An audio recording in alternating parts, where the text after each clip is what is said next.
years ago this week, in April 2001, Ralph Natale took the witness stand in a big mob racketeering trial in Philadelphia. Natale was a former boss, and his presence as a government witness established a precedent. He was one of the first sitting mob bosses ever to testify and cooperate with the government. That case resulted in the conviction of Joey Merlino and 6 associates, including Stevie Mazzone, George Borghese, Marty Angelina, and John Ciancaglini. Now, most of those individuals are out on the streets again. The trial was one of the more interesting in Philadelphia mob history. One of the things that happened during that trial is, while Natale was on the witness stand, Joey Merlino was at the defense table, and Joe Legambi, the alleged mob boss today, was in the courtroom as a spectator.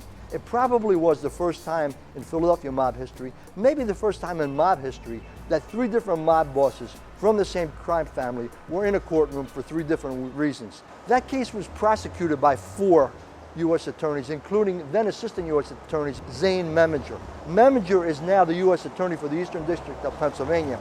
He is the one who will decide whether this long-rumored racketeering indictment against Legambi and his associates is brought. The question as we sit here today, 10 years after that infamous trial, is, does the U.S. Attorney's Office have enough evidence to bring a case against Legambi and his associates, and will Zane Meminger pull the trigger on that case? The repercussions from all of that are interesting. Joe Legambi is the alleged boss of the crime family, and he is certainly the target, the primary target of the ongoing investigation. Joey Merlino left the federal prison last month in Indiana and is now in a halfway house in Florida.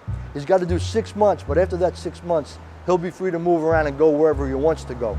The question, as we sit here, is Legambi going to be indicted? Is he going to be back in the courtroom, this time at the defense table? If he is, does the vacuum that's created here in the underworld bring Merlino back from Florida to Philadelphia? Conversely, if the feds don't bring the case, and some people are beginning to speculate that Meminger and his office have decided there isn't enough evidence, it's not strong enough, it's not worth making the effort. If the case isn't brought, what does Legambi do? Or what does Merlino do? Does Merlino decide to come back to Philadelphia? Can he and Legambi coexist in South Philadelphia? That's another scenario that could play out. Third scenario, possible scenario. Legambi has long told friends that he would eventually like to retire to Florida.